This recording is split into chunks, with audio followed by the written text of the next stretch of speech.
तो dynamic programming का next topic हम लोग का क्या है? Sum of subsets problem. Next topic है डायनेमिक प्रोग्रामिंग का क्या? Sum of subsets problem. अब ध्यान से देखो टॉपिक को, क्या लग रहा है इसके नेम से ही, सम मतलब कुछ एलिमेंट्स होगा जिसका सम फाइंड आउट करना है, ठीक। ऑफ सबसेट्स मतलब कि किसी सेट का सबसेट होगा, उसके सम को फाइंड करना है, ठीक। यही टॉपिक है मेरा। इसमें इनपुट क्या गिवन होगा? इनपुट देखो, इनपुट में क्या है? n एलिमेंट एरे, मतलब n एलिमेंट का एक एरे गिवन होगा और इंटीजर m, एक इंटीजर भी गिवन होगा m। n एलिमेंट का एक एरे गिवन होगा और एक इंटीजर m गिवन होगा। ये मेरा इनपुट होगा। आउटपुट क्या मिलना चाहिए? जब सम ऑफ सबसेट्स प्रॉब्लम को इंप्लीमेंट करेंगे इस इनपुट पर n एलिमेंट एरे और इंटीजर m गिवन हो उस पर, तो आउटपुट क्या मिलना चाहिए? आउटपुट क्या है? Find any subset whose sum is m, मतलब एक सबसेट फाइंड आउट करना है जिसका सम क्या है? m है, ठीक। अब इसको एक क्वेश्चन लेकर देखते हैं, क्वेश्चन के थ्रू समझते हैं क्या चीज एक्चुअली करना है हम लोग को, ठीक। तो क्वेश्चन लेना है, तो क्वेश्चन में क्या होगा? क्वेश्चन में इनपुट गिवन होगा, इनपुट होगा मतलब कि हम लोग एक एरे लेते हैं, मान लो एरे का नाम है ए एरे लेते हैं, इसमें 6 9 2 5 20 3 19 7 12। ये क्या है मेरा? एक एरे है, एक एरे है, एरे ऑफ कुछ एलिमेंट का एरे है, कुछ एलिमेंट्स का एक एरे गिवन है। और क्या गिवन है? और एक इंटीजर m गिवन है। मान लो यहां पर m का वैल्यू 50 है, m का वैल्यू 50 है, ठीक। m का कुछ भी एक रेंडम वैल्यू ले लेते हैं, मान लेते हैं इसका वैल्यू 50 है। अब देखते हैं 50 या फिर 40 मान लो, 20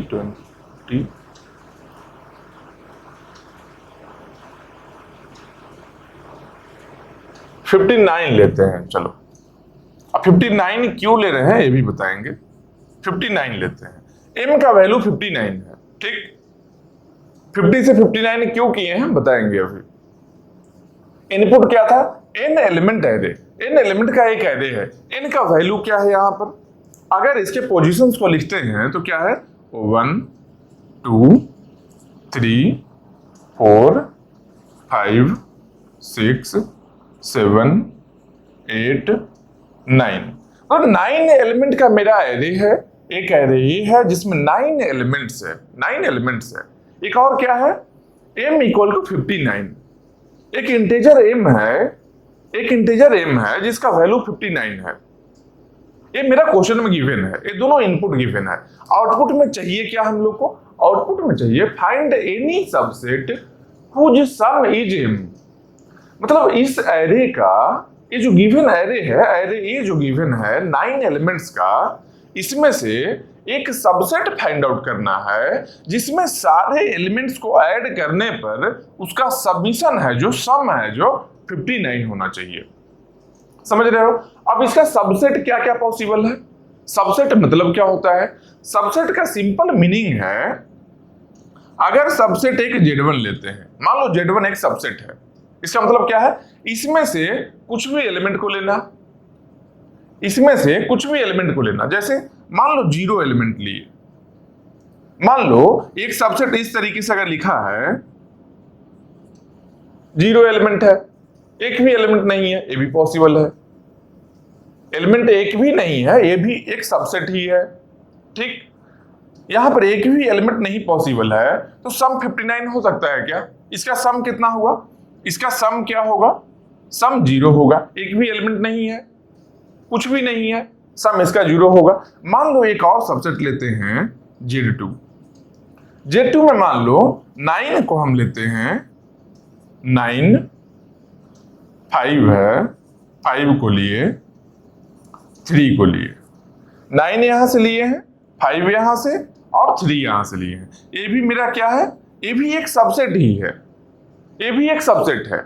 इसका सम कितना है, सम कितना है देखो, 9 + 5 14 + 3 17, ठीक, मतलब इसका सम कितना है, 17 है।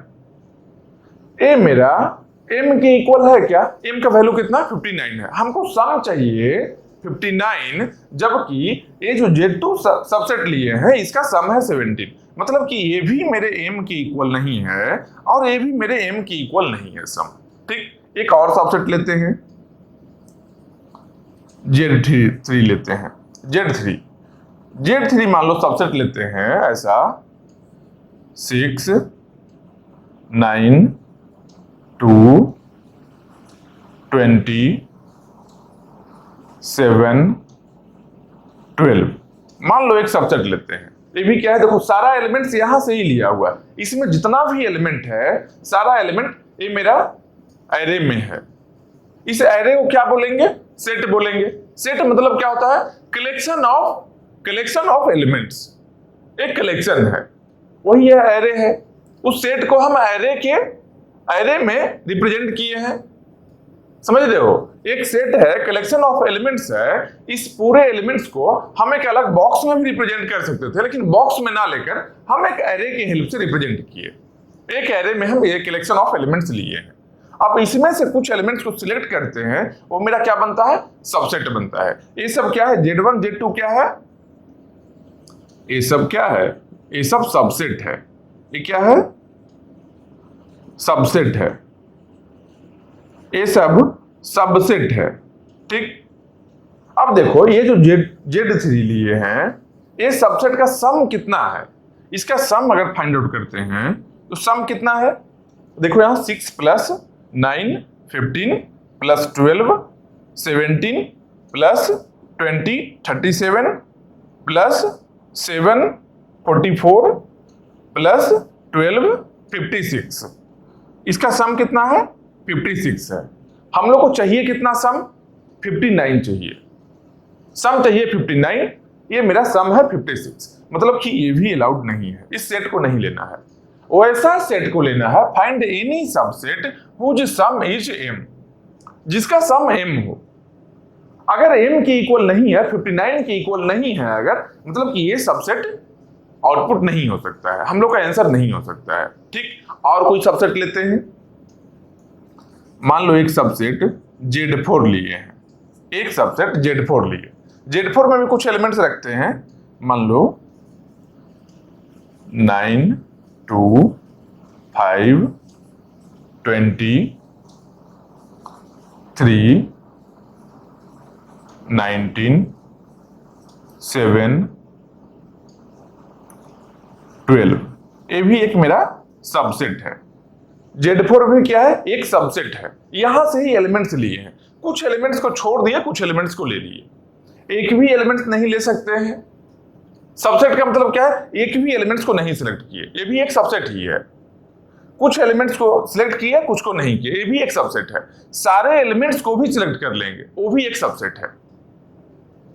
सबसेट का मतलब ही है 0 और मोर एलिमेंट्स को, 0 या 0 से ज्यादा एलिमेंट को यहां पर अगर छोड़ देते हैं, बाकी सबको ले लेते हैं, वो मेरा सबसेट है। एक और होता है प्रॉपर सबसेट।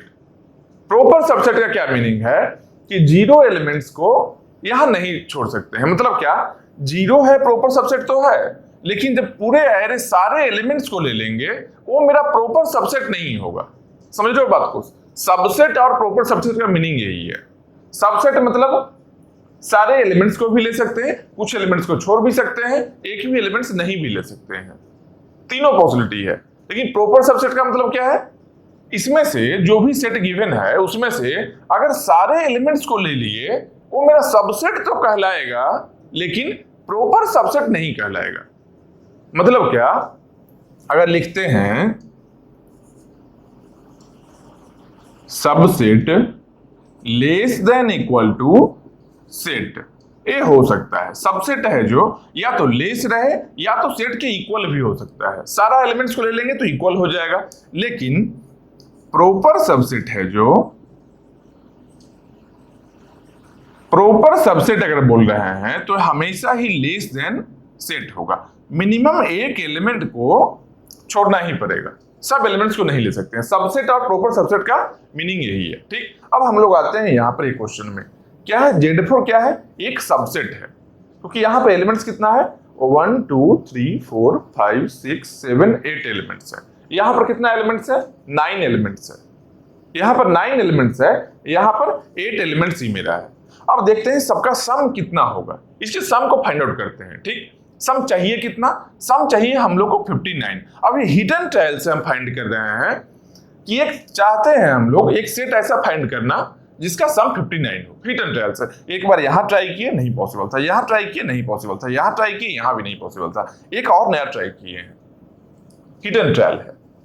हिडन ट्रायल है, इसको बोल सकते हैं क्या, एक तरीके का कि सारे पॉसिबिलिटी को हम कवर करना ऐसे चाह रहे हैं कि जितना भी कॉम्बिनेशन होगा सब कॉम्बिनेशन को यहां लिखेंगे, शायद कोई मिल जाए।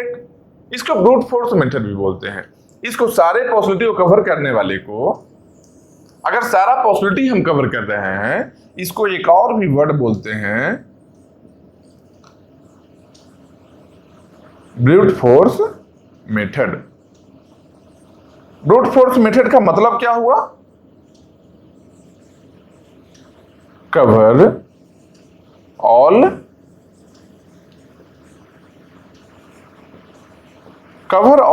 पॉसिबिलिटीज, जितना भी पॉसिबिलिटीज है ना सबको कवर कर रहे हैं। इसको हम लोग बोलेंगे ब्रूट फोर्स मेथड।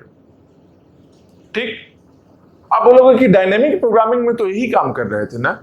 डायनेमिक में हम लोग सारे पॉसिबिलिटी को कवर तो कर रहे थे, लेकिन डिस्टिंक्ट फंक्शन कॉल का बात हम किए थे कि जो अलग अलग फंक्शन कॉल है, जो जितना भी अलग अलग डिस्टिंक्ट फंक्शन कॉल है, उसको वन टाइम हम फाइंड आउट करेंगे। उसके बाद उस वैल्यू को स्टोर करते हैं कहीं और रीयूज करते हैं। ब्रूट फोर्स और डायनेमिक में ही डिफरेंस है। ब्रूट फोर्स का मतलब क्या हुआ? सारे पॉसिबिलिटी रिपीटेशन भी हो रहा है सेम फंक्शन का अगर रिपीटेशन हो रहा है उसको भी फाइंड आउट करेंगे नेक्स्ट टाइम, स्टोर नहीं किए वैल्यू को। मतलब कि नॉर्मली जो हम कर रहे थे अभी तक, पिछले जितना भी प्रॉब्लम में बोल रहे थे कि विदाउट डायनेमिक प्रोग्रामिंग आंसर बहुत ज्यादा आ रहा था। जैसे इसके लास्ट प्रॉब्लम में क्या बताए थे कि 2 पावर n फंक्शन कॉल आया था, तो टाइम लगा था 2 पावर n, जबकि डायनेमिक से कितना था? 0 1 एब्स्ट्रैक्ट का बात कर रहे हैं। डायनेमिक से कितना था? m इंटू n, क्योंकि distinct function call m into n ही था, लेकिन total number of functions 2 power n था। तो ब्रूट फोर्स मेथड से हम लोग 2 पावर n फंक्शन को फाइंड आउट किए थे। वहां भी सारा पॉसिबिलिटी जो कवर किए थे, लेकिन रिपीटेशन नहीं देखे थे। वहां पर हम रिपीटेशन को छोड़ दिए थे। रिपीटेशन है, कोई दिक्कत नहीं है, सारे को फाइंड आउट करना है। रिपीटेशन पर कॉन्सेंट्रेट किए ही नहीं थे हम लोग। मतलब ब्रूट फोर्स में टाइम ज्यादा लगेगा, डायनेमिक प्रोग्रामिंग से करेंगे अगर तो टाइम कम लगेगा। समझ में आ रहा है क्यों कम लगेगा? क्योंकि डायनेमिक प्रोग्रामिंग में केवल और केवल डिस्टिंक्ट फंक्शन कॉल ही फाइंड करेंगे। एक बार फाइंड करेंगे एक फंक्शन को, उसका वैल्यू को स्टोर करेंगे टेबल में, ताकि नेक्स्ट टाइम अगर सेम फंक्शन आ जाए कहीं यूज होने के लिए, उसके वैल्यू को डायरेक्टली एक्सेस कर सकते हैं टेबल से। नेक्स्ट टाइम फाइंड आउट करने का जरूरत नहीं होगा। समझ रहे हो बात को? अब देखो यहां पर सारे पॉसिबिलिटी कवर करना है। नेक्स्ट में Z4 में आए। Z4 के सम को देखते हैं, सम कितना है? कितना होगा? 9 plus 2 11 plus 5 16 plus 20 36 plus 3 39 plus 19 58 plus 7 65 plus 12 77। कितना हुआ? 77 हो गया इसका सम। इसका सम कितना है? 77 है। हम लोग को चाहिए कितना? हम लोग को चाहिए था 59। हम लोग को चाहिए था 59, जबकि इसका सम कितना है? 77 आ रहा है। अलाउड होगा क्या? नहीं अलाउड है। हम लोग को एग्जैक्टली इक्वल टू 59 चाहिए। आउटपुट में देखो यहां क्या है, find any subset whose sum is m। ऐसा सबसेट फाइंड आउट करना है जिसका sum exactly equal to m है। m का कुछ वैल्यू गिवन है, इंटीजर m इनपुट में गिवन है, आउटपुट में एग्जैक्टली इक्वल चाहिए, 59 के ही इक्वल चाहिए, वैसा सबसेट हम फाइंड आउट करना चाह रहे हैं। देखो कितना टफ है काम हो रहा है। जितना भी सबसेट हम ले रहे हैं बहुत बार ऐसा है कि फेल हो रहा है। हो सकता है कभी सही भी हो, कभी सही भी हो। अगर इस नंबर, इस एरे में, इस सेट में अगर ऐसा नंबर्स गिवन है, अगर ऐसा गिवन है कि पॉसिबिलिटी है कि एक 59 फाइंड आउट करने का, तब तो आ जाएगा। एक ये भी पॉसिबल है, नहीं भी यहां हो सकता है गिवन, नहीं भी पॉसिबल है। समझ रहे हो बात को? तो फाइंड आउट करने की कोशिश तो करेंगे। जब तक सारे पॉसिबिलिटीज को नहीं देख लेते हैं तब तक हम कैसे डिसाइड करेंगे कि कौन से सबसेट को ऐड करने पर ये सम मेरा 59 मिलेगा? सारे पॉसिबिलिटी को देखना तो होगा हम लोग को। समझ रहे हो? अब देखो एक और चीज ऑब्जर्व करो, सबसेट 0 में 9 एलिमेंट को लिए थे क्या? नहीं लिए थे। यहां पर लिए हैं 9 को, यहां पर देखो 9 को नहीं लिए हैं, यहां पर 2 को लिए हैं, यहां 2 को नहीं लिए हैं। मतलब किसी एलिमेंट को कभी सिलेक्ट करते हैं, कभी नहीं करते हैं। दो केस है, दो केस है। किसी भी एलिमेंट के लिए कभी सिलेक्ट करते हैं, कभी नहीं करते। जैसे यहां देखो 20 किए हैं, यहां 20 नहीं किए थे, ठीक है। यहां पर क्या है, 12 किए हैं, 12 यहां नहीं किए। मतलब किसी भी एलिमेंट्स को दो पॉसिबिलिटी है, या तो सिलेक्ट करना है या तो नहीं करना है। सब एलिमेंट को सिलेक्ट कर सकते हैं या नहीं भी कर सकते हैं। टोटल कितना पॉसिबिलिटीज हो गया, कितना तरीका ऐसा हो गया? सिंपल देखो, एक बात बताओ, 6 को सिलेक्ट कर भी सकते हैं, नहीं भी कर सकते हैं। मतलब क्या हो गया, यहां पर दो पॉसिबिलिटी हो गया, एक सिलेक्ट करना, एक नहीं करना। 9 को भी सिलेक्ट कर सकते हैं, नहीं कर सकते हैं। यहां भी 2 हो गया। अगर सबका पॉसिबिलिटी को हम लिखते हैं, यहां भी 2 पॉसिबिलिटी है, यहां भी 2 है, यहां सब में 2-2 पॉसिबिलिटी है, सब में 2-2 पॉसिबिलिटी है। तो टोटल कितना टाइप्स ऑफ सेट बनेगा मेरा? टोटल कितना टाइप्स ऑफ सेट बनने जा रहा है? यहां 2 पॉसिबिलिटी है, यहां 2 पॉसिबिलिटी है। सिंपल देखो, यहां पर जब लिखते थे 2 डिजिट का कोई नंबर है, यहां पर पॉसिबिलिटी 5 है, यहां पर पॉसिबिलिटी 3 है, तो टोटल पॉसिबिलिटी क्या करते थे हम लोग? 5 × 3, 15 पॉसिबिलिटीज है। 15 टाइप्स ऑफ नंबर यहां से बन सकता है हम लोग का, ठीक। तो यहां पर भी पॉसिबिलिटी अगर सब में 2-2 है, मतलब क्या होगा, टोटल नंबर ऑफ पॉसिबिलिटी के लिए क्या करेंगे? 2 × 2 × सबको इनटू करेंगे। कितना टाइम्स 2 है? जितना मेरा नंबर ऑफ एलिमेंट्स है। कितना नंबर ऑफ एलिमेंट्स है? 9 एलिमेंट्स है।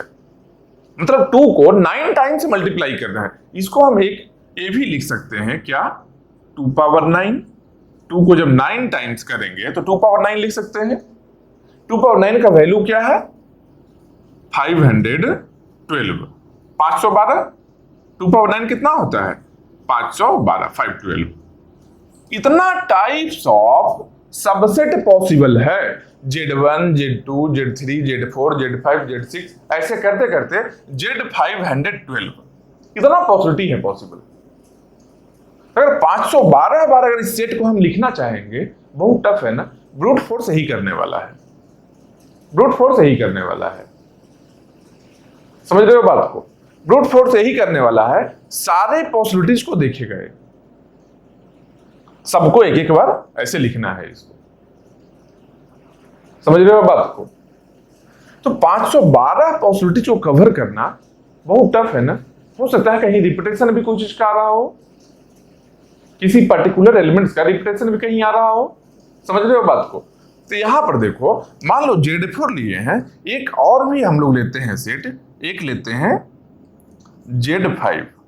अब Z5 को हम दिमाग लगाकर करते हैं, क्या 59 चाहिए ना, 59 चाहिए ना। मैनुअली देखो कैसे माइंड काम करेगा। अभी 59 चाहिए, मेरा सम चाहिए 59, ठीक। अब देखते हैं 59 बनाने के लिए अगर हम यहां पर आते हैं तो एक काम क्या कर सकते हैं, 7 + 3 10 हो गया। मान लो 7 को हम सिलेक्ट किए +3, अभी तक मेरा 10 है, ठीक। उसके बाद 20 को सिलेक्ट किए, अब 20 आया, मतलब कि अब जो करंट है वो मेरा 30 हो गया सम 20 को सिलेक्ट करने के बाद। उसके बाद 6 + 9, 6 + 9 है कितना है 15 हो गया, मतलब 30 से कितना बढ़ के हो गया 45। अगर 6 को भी लेते हैं और 9 को भी लेते हैं कितना बन गया 45। आना कहाँ है अब 59 तक आकर रुक जाना है। 59 में कोशिश करते हैं फिर से।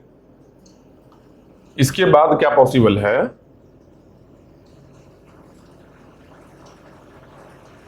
अच्छा 19 को भी लेना पॉसिबल है ना। अगर यहां 19 हम लेते हैं तो 45 + 19 64 बनता है। ये कितना बनेगा 64 बन जाएगा।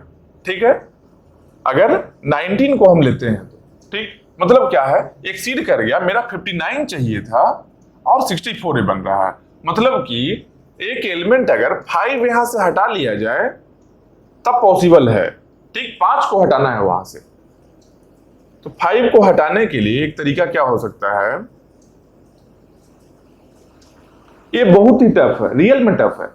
अगर रेंडमली हम फाइंड आउट करने जाएंगे ये सच में टफ चीज है, फाइंड करना बहुत मुश्किल चीज है। अब देखते हैं एक बार,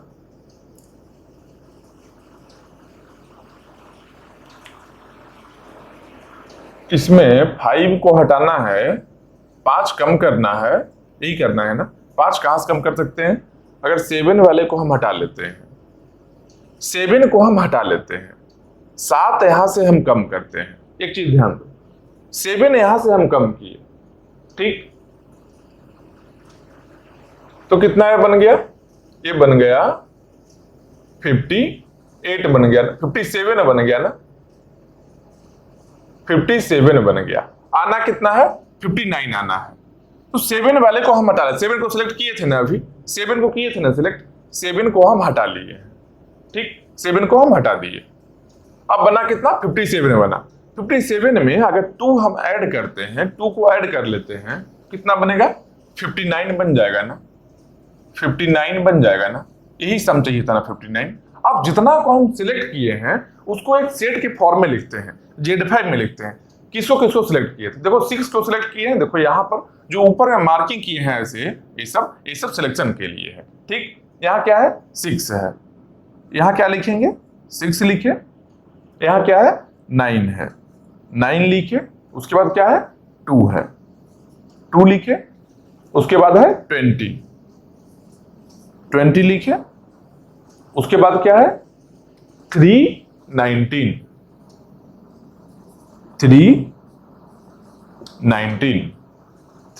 हो गया। इसके बाद क्या है 7 को सिलेक्ट नहीं करना है, लास्ट में छोड़ दिए थे हम लोग, और 12 को किए ही नहीं थे। मतलब कि ये जो मेरा सबसेट है इसका सम 59 आएगा। एक बार ऐड करके देखो, 6 + 9 15, 6 + 9 15 + 2 17 + 20 37 + 3 40 + 50 + 19, 40 + 19 कितना हो गया 59 हो गया। 59 ही चाहिए था ना हम लोग को, 59 मेरा सम आ गया है। अगर इस तरीके से ये सब एलिमेंट को अगर हम सिलेक्ट करते हैं तब मेरा सम 59 आ रहा है, जो कि m के इक्वल है, m के इक्वल है। मतलब एक सेट यहां पर पॉसिबल है, एक सेट पॉसिबल है जिसका सम 59 है। कौन कौन सा नंबर है इस सेट में, इस सेट में नंबर कौन कौन सा है, देखो यहां पर 6 है, 9 2 20 3 19, मतलब कि 6 को हम सिलेक्ट किए हैं, 6 9 2 20, 6 9 2 20 और क्या है 3 19, 3 और 19। मतलब कि हम लोग 12 को सिलेक्ट नहीं किए, 7 को नहीं किए और 5 को नहीं किए, बस इतना ही। मतलब 3 नंबर है 5 7 और 12, इसको सिलेक्ट नहीं किए। ठीक, पहले क्या था देखो, कहीं पर 5 को सिलेक्ट कर लिए थे, कहीं 12 को सिलेक्ट कर लिए थे, और क्या है 7 है, कहीं 7 को भी सिलेक्ट किए हैं, देखो 7 को भी एक जगह सिलेक्ट किए थे, कहीं 12 को भी किए हैं, देखो यहां भी 12 को किए हैं, और 5 को भी देखो किए हैं। समझ रहे हो बात को? मतलब क्या, एक पार्टिकुलर सेट ऐसा है, हो सकता है एक से ज्यादा सेट भी पॉसिबल हो सकता है पॉसिबिलिटी एक से ज्यादा सेट पॉसिबल हो जिसका सम 59 आ रहा है, पॉसिबिलिटी हो सकता है।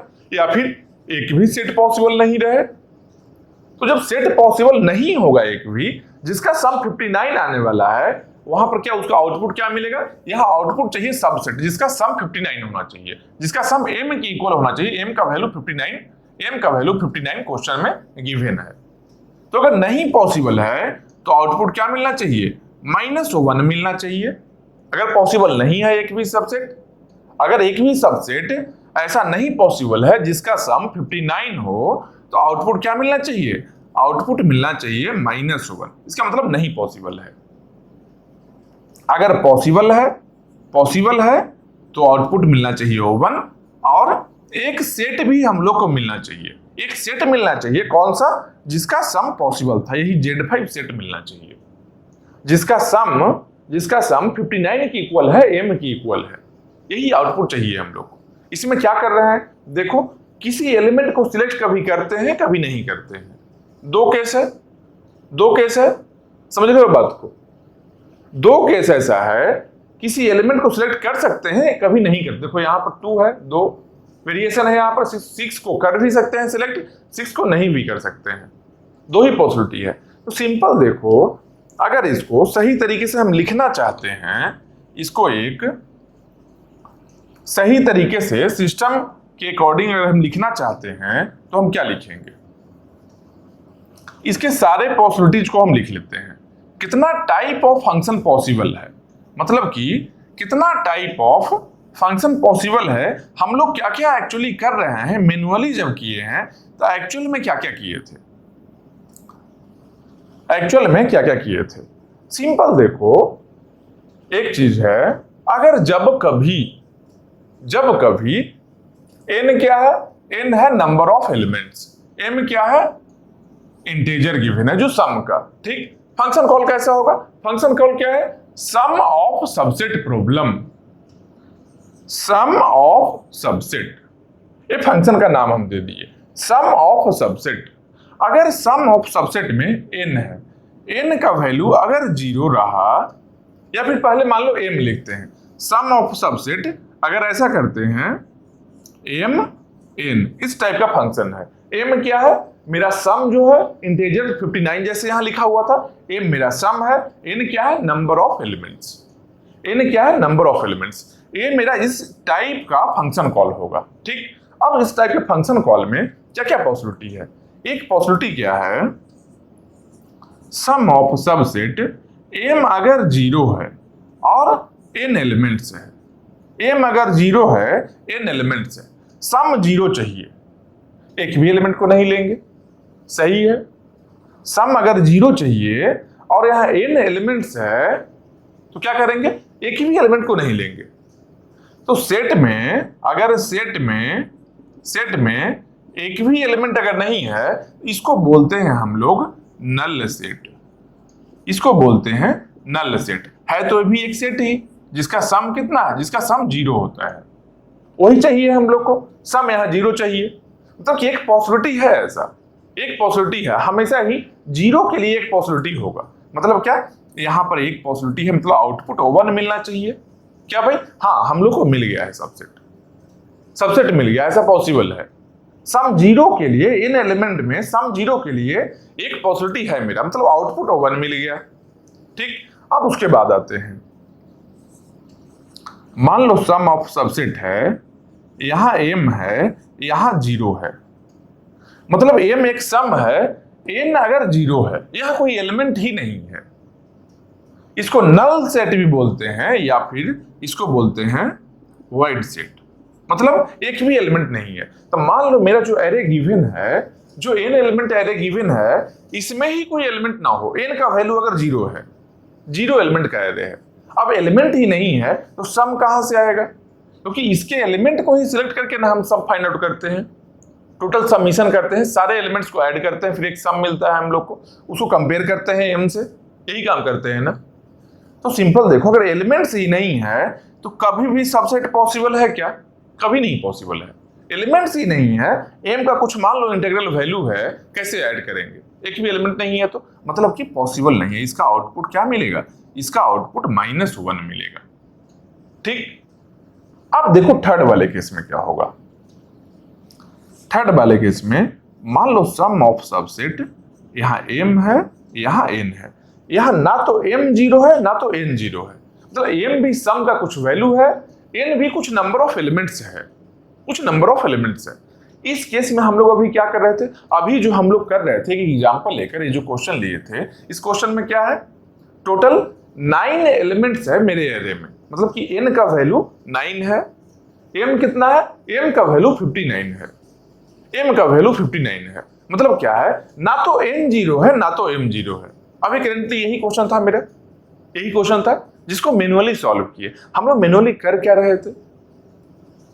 किसी एलिमेंट्स को हम छोड़ भी रहे थे कभी, जब सबसेट का सम ज्यादा हो रहा था 59 से ज्यादा हो रहा था, किसी एलिमेंट को हम छोड़ भी रहे थे, कभी किसी एलिमेंट को सिलेक्ट कर रहे थे। एट लास्ट ध्यान दिए थे क्या कि जब 7 को हम सिलेक्ट किए हुए थे पहले, मेरा सम ज्यादा हो गया था, 64 हो गया था, जबकि चाहिए था 59। तो हम लोग क्या किए थे? 7 को यहां से कम किए थे, 7 कम किए, 7 को घटा लिए थे वहां से, समझ रहे हो बात को? 7 को वहां से माइनस कर लिए थे, तब मेरा सम जाकर 59 आया।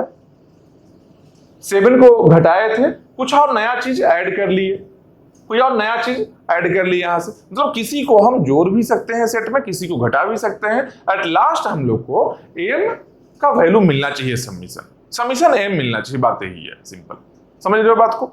अब देखो यहां पर जब दोनों में से कोई भी 0 नहीं है, मतलब दोनों ही नॉन जीरो है, यहां पर क्या देखेंगे हम लोग? यहां पर देखो दो पॉसिबिलिटी आएगा, यहां पर दो पॉसिबिलिटी आएगा। क्या क्या पॉसिबिलिटी है? मान लो जो सम है मेरा, किसी एलिमेंट को जब सिलेक्ट करते हैं, किसी एलिमेंट को सिलेक्ट कर रहे हैं अगर, तो मेरा सम है एसएम, अगर लिखते हैं जो सम ऑफ सबसेट है, अगर किसी एलिमेंट के बारे में ही लिखते हैं, मान लो an लेते हैं, nth एलिमेंट मान लो है, nth एलिमेंट है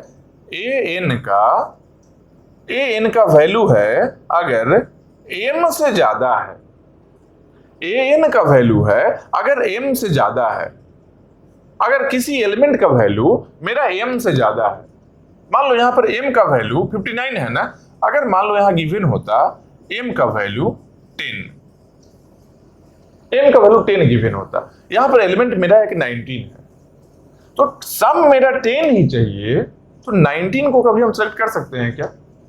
19 को जैसे ही करेंगे 10 से ज्यादा चला जाएगा। समझ रहे हो बात को? मेरा जो गिवन है सम फाइंड आउट करने के लिए m का वैल्यू 10 है, m का वैल्यू 10 गिवन है, और 19 एक एलिमेंट है मेरा, अगर 19 को हम सेलेक्ट कर लेते हैं तो सम कभी भी 10 हो सकता है क्या? 10 नहीं हो सकता है। फिर मतलब क्या?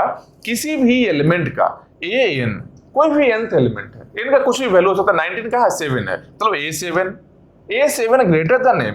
अगर एलिमेंट का वैल्यू m से ग्रेटर है तो क्या करेंगे? सिलेक्ट नहीं कर सकते हैं। सिलेक्ट नहीं करने का क्या तरीका है?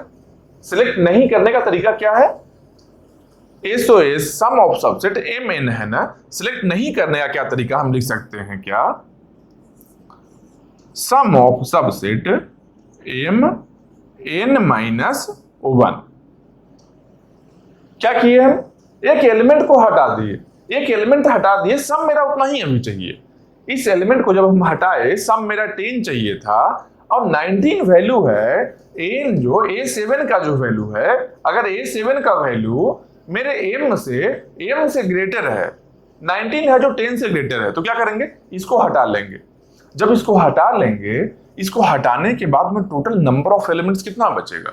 1 माइनस हो जाएगा। तो पहले नंबर ऑफ एलिमेंट्स n था, अब n-1 हो गया। सम कितना है? अभी भी सम अभी उतना ही है, m का वैल्यू उतना ही है, m का वैल्यू सेम है अभी, तो m उतना ही रह गया।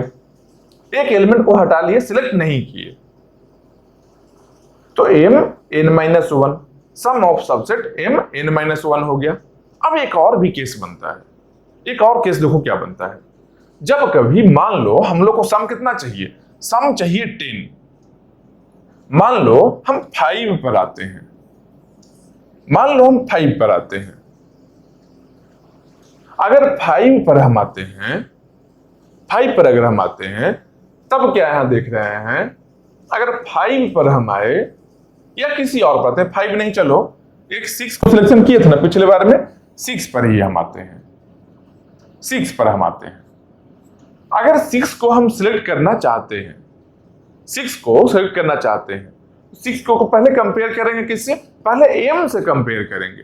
जो m का वैल्यू कितना है, अभी 10 गिवन है। मान लो m का वैल्यू 10 है, एक एलिमेंट मेरा 6 है, एक एलिमेंट 6 है, m का वैल्यू 10 है। मतलब क्या है यहां पर क्या है, n less than equal to m।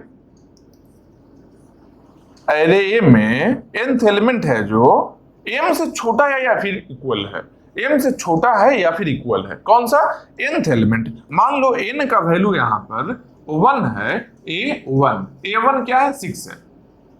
अरे ए में फर्स्ट एलिमेंट क्या है, 6 है, a1 है, 6 है जो 10 से छोटा है ना, देखो 10 से छोटा है ना 6। अगर m से छोटा रहे या फिर इक्वल रहे, उस केस में क्या करेंगे, अगर छोटा रहे और इक्वल रहे, उस केस में क्या करेंगे। अब यहां भी दो पॉसिबिलिटी है। एक पॉसिबिलिटी तो यहां पर हो गया कि जब किसी एलिमेंट का वैल्यू m से ही ग्रेटर हो, अगर किसी एलिमेंट का वैल्यू m से ही ग्रेटर हो, उसको सिलेक्ट नहीं करना है, सीधा यहां से हटा देना है, सिलेक्ट ही नहीं करना है, m वही रह जाएगा, n-1 n है जो नंबर ऑफ एलिमेंट्स है, जो n-1 हो जाएगा, एक कम हो जाएगा, ठीक। अब क्या बात है, an मतलब nth एलिमेंट जो है, कोई और एलिमेंट होगा, n का कुछ और वैल्यू होगा। यहां पर an किसी और एलिमेंट के बारे में बात कर रहे हैं, यहां मान लो कोई और एलिमेंट लिए हैं, यहां पर एलिमेंट मेरा है जो 6 है, यहां एलिमेंट मेरा 6 है, a1 है। अगर a1 है, 6 वैल्यू, 6 क्या है, 10 से कम है ना, मतलब इसको सिलेक्ट कर सकते हैं। मान लो इसको सिलेक्ट करते हैं, सिंपल देखो मैन्युअली, 10 चाहिए सम हम लोग को। अगर हम 6 को यहां सिलेक्ट कर लिए, अब क्या चाहिए, अब हम लोग को 4 और चाहिए, 10 तक जाना है, 10 तक जाना है हम लोग को। अगर 6 को हम सिलेक्ट कर लेते हैं, 4 और चाहिए। 4 यहां से कहीं मिल सकता है क्या, देखो यहां 2 है, यहां 3 है, 4 कहीं नहीं मिल सकता है। मतलब क्या, 10 से छोटा तो है 6, 10 से छोटा है, सही बात है, लेकिन जब 6 को हम सिलेक्ट कर लेते हैं, तो मेरा और कोई सबसेट ऐसा नहीं मिल रहा है इस एरे में जिसको ऐड करके टोटल सम m की इक्वल हो जाए। समझ रहे हो, यहां पर 6 को छोड़कर और कोई 6 को जब हम सिलेक्ट कर लेते हैं, तो और कोई ऐसा सेट यहां नहीं मिल रहा है हम लोग को जिसके सम को ऐड करने पर m के इक्वल हो जाए।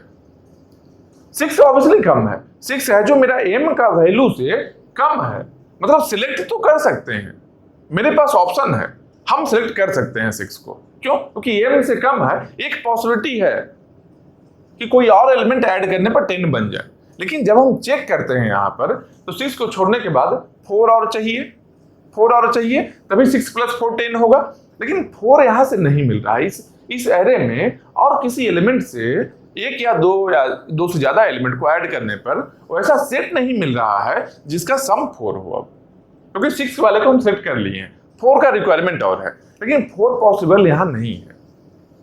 तो क्या करेंगे हम लोग, 6 को सिलेक्ट हम कर सकते थे लेकिन नहीं करेंगे, 6 को हम सिलेक्ट कर सकते थे लेकिन नहीं करेंगे सिलेक्ट। क्यों, क्योंकि 6 को सिलेक्ट करने के बाद बाकी जो सम चाहिए, रिमेनिंग जो सम चाहिए हम लोग को 4 चाहिए, 4 नहीं मिल रहा है। मैन्युअली यही काम कर रहे थे ना, हम लोग को 4 और चाहिए, 4 नहीं मिल रहा है। मतलब क्या है कि जब a less than equal to m रहे, an जब less than equal to m रहे, nth एलिमेंट अगर m से कम रहे, तब भी दो पॉसिबिलिटी है, एक सिलेक्ट करना, एक सिलेक्ट नहीं करना। यहां 6 को हम नहीं कर सकते हैं। मतलब क्या है, यहां क्या लिखेंगे, यहां पर sum of subset m comma n minus 1। 6 को यहां पर हम सिलेक्ट तो कर सकते थे लेकिन नहीं किए हैं। n माइनस 1 करते m का वही वैल्यू है, m का वैल्यू सेम है, मतलब कि सिलेक्शन नहीं हुआ। यहां पर भी m का वैल्यू m ही था, यहां अभी भी m रह गया है। n को केवल हम डिक्रीज किए हैं, n माइनस 1 किए हैं। कब? जब nth जो एलिमेंट है, जो पार्टिकुलर एलिमेंट है, n का वैल्यू है जो m से छोटा था। हम कर सकते थे सिलेक्ट, लेकिन हम क्या देखे आगे, सिलेक्ट अगर कर लेते हैं 6 को तो बाकी जो रिमेनिंग 4 है सम, वो यहां नहीं मिल रहा है, वो यहां पर नहीं मिल रहा है। मतलब 6 को अगर सिलेक्ट कर लेते हैं तो कभी भी ऐसा सबसेट हम नहीं बना सकते हैं जिसका सम 10 हो। क्या करेंगे? 6 को हम छोड़ दिए, डिस्कार्ड कर दिए। मतलब क्या है, 6 को हम डिस्कार्ड किए हैं। यहां पर एक पॉसिबिलिटी ये है। अब देखो एक और पॉसिबिलिटी क्या होगा, जब an का वैल्यू m से छोटा होगा। सबसे पहले तो क्या देखें हम लोग, सबसे पहले देखें अगर जीरो सम है, m का वैल्यू अगर जीरो है, तब यहां पर जीरो एक भी एलिमेंट नहीं लेंगे तो जीरो बन जाएगा। मान लो n ही अगर जीरो है, एक भी एलिमेंट नहीं है, तो कभी पॉसिबल नहीं है, तो -1 आ गया, आउटपुट -1 आ गया, पॉसिबल नहीं है। अगर m और n है, दोनों ही नॉन जीरो है, अगर उस केस में अगर किसी एलिमेंट का वैल्यू m से ग्रेटर है, तभी कंफर्म हम लोग हैं कि उस एलिमेंट को नहीं सिलेक्ट करना है, क्योंकि m से ही ज्यादा है। जैसे यहां पर 19 था, m मेरा 10 है, 10 से ज्यादा है 19, सिलेक्ट नहीं करना है, सीधा ही छोड़ देना है। लेकिन अगर nth एलिमेंट का वैल्यू m से कम है, nth एलिमेंट का वैल्यू m से कम है, जैसे यहां पर 6 है, 6 मेरा है, 10 से कम है, सिलेक्ट हम कर सकते हैं, लेकिन गारंटी नहीं दे सकते हैं कि आंसर मेरा आएगा। 6 को सिलेक्ट करने से आंसर मेरा आएगा, ये गारंटी हम नहीं दे सकते हैं। अगर यहां पर देख भी लिए हम 6 को मान लो सिलेक्ट कर लिए, बाकी 4 मिल रहा है क्या? यहां पर नहीं मिल रहा है। मतलब कि लेस तो है, nth एक एलिमेंट ऐसा है जिसका वैल्यू m से कम तो है, लेकिन गारंटी नहीं दे सकते हैं, गारंटी नहीं दे सकते हैं कि मेरा m के वैल्यू के बराबर एक सबसेट बन जाएगा पार्टिकुलर एलिमेंट को सिलेक्ट करने के बाद, जैसे यहां पर नहीं बन रहा है। ठीक, मतलब क्या करेंगे, एक केस जब an less than equal to m होगा, तब एक केस ऐसा बनने वाला है जो हम सिलेक्ट नहीं भी करेंगे, कर सकते थे लेकिन नहीं करेंगे। हो सकता है नहीं करने पर ही आंसर मेरा आ जाए, 6 को नहीं करेंगे, कोई और एलिमेंट को सिलेक्ट करेंगे, तब मेरा आंसर आ जाए। अब उसके बाद आते हैं, इसके बाद क्या है, मान लो आंसर आ जाए। और सिंपल देखो, 4th एलिमेंट को हम लेते हैं। अब क्या है, 4th एलिमेंट को लेते हैं, 4th एलिमेंट पर आते हैं। 4th में क्या है, 5 है। 5 मेरा 10 से कम है क्या? 10 से कम है क्या 5? m का वैल्यू 10 है, 5 मेरा 10 से कम है, मतलब क्या है, 10 से कम है। n क्या है, less than equal to m है। इसको सिलेक्ट कर सकते हैं, तो मान लो यहाँ 5 को हम सिलेक्ट करते हैं, 5 को सिलेक्ट करते हैं, उसके बाद में रिमेनिंग कितना चाहिए, रिमेनिंग सम कितना चाहिए हम लोग को? रिमेनिंग सम 10 माइनस 5, 10 में 5 तो हम सेलेक्ट कर लिए, 10 में 5 हम सिलेक्शन कर लिए हैं पहले ही। अब और कितना चाहिए, अब और हम लोग को टोटल 5 मिलना चाहिए सम से, टोटल 5 मिलना चाहिए सम से। ऐसा सबसेट हमको चूज करना है। एक पॉसिबिलिटी क्या है कि यहां से हम 2 को सिलेक्ट कर लेते हैं और यहां को 3 को सिलेक्ट कर लेते हैं। 2 एलिमेंट अगर और लेते हैं, 2 प्लस 3, 5 बन गया, यहां पर 2 और 3, ये 5 बन गया। मतलब क्या हुआ, एक पॉसिबिलिटी है। अगर 5th एलिमेंट, ये 5 को हम देखते हैं इस एरे में, अगर इस एलिमेंट को देखते हैं तो 5 को सिलेक्ट करने के बाद भी एक पॉसिबिलिटी बन रहा है क्या, कि मेरा सम है जो 10 हो जाएगा। अगर 6 पर हम देख रहे थे, 6 करने के बाद में पॉसिबिलिटी नहीं था, तो 6 को सिलेक्ट करके देखे हम, 6 को सिलेक्ट करके देखे, नहीं पॉसिबिलिटी है, तो एक पॉसिबिलिटी क्या बना कि नहीं भी सिलेक्ट कर सकते हैं। अगर मान लो इस एलिमेंट पर आते हैं 5 वाले पर, तो 5 को हम सिलेक्ट करते हैं, फिर देखें क्या, अच्छा 5 के बाद में 10 टोटल चाहिए था, 5 हम सिलेक्ट कर लिए हैं, मतलब क्या रिमेनिंग 5 के लिए काम करना है। रिमेनिंग 5 के लिए 2 और 3 2 एलिमेंट को करते हैं, इसका सम कितना मिलता है, 5 मिलता है। मतलब कि 5 को सिलेक्ट करने से मेरा काम बन गया, सम मेरा 10 आ गया। m के बराबर सम आ गया, मतलब कि सिलेक्ट करना है। तो सिलेक्ट करना है अगर an क्या है, यहां पर 5 है 10 से कम है, इसी में आ रहा है। तो यहां पर एक और चीज क्या बोल सकते हैं, क्या मतलब कि 5 को सिलेक्ट करना है। तो सिलेक्शन वाले कैसे लिखेंगे, यहां पर सिलेक्शन के लिए क्या लिखेंगे, sum of subset m minus an comma n minus 1। अब देखो यहां पर क्या लिखा हुआ है, sum of subset m minus an, m का वैल्यू कितना है 10 है, माइनस an, अगर 5 को लिए हैं 10 माइनस 5 और n माइनस 1, मतलब कि 5 को सिलेक्ट जैसे ही कर लिए तो n माइनस 1 हो गया, इसका सिलेक्शन किया, बाकी रिमेनिंग एलिमेंट कितना है, अब रिमेनिंग एलिमेंट कितना हो गया n माइनस 1, एक का सिलेक्शन हम कर लिए, 5 को हम सिलेक्ट कर लिए हैं, तो रिमेनिंग क्या है n माइनस 1 अब बन गया है। ठीक, तो n माइनस 1 जब सिलेक्शन कर लिए हैं तो m से वैल्यू भी तो घटाएंगे ना। यहां पर क्या किए थे, 5 को सिलेक्ट कर लिए तो हम मैनुअली क्या देखें कि अच्छा आप रिमेनिंग कितना सम चाहिए, तो यहाँ 10 है, 5 को सिलेक्ट कर लिए हैं, रिमेनिंग मेरा 5 ही चाहिए। अब 5 के लिए एक सब्जेक्ट फाइंड आउट करना है, क्या करेंगे, क्या किए एक्चुअली यहाँ पर 10 माइनस 5 किए थे ना, बस वही काम यहाँ कर रहे हैं।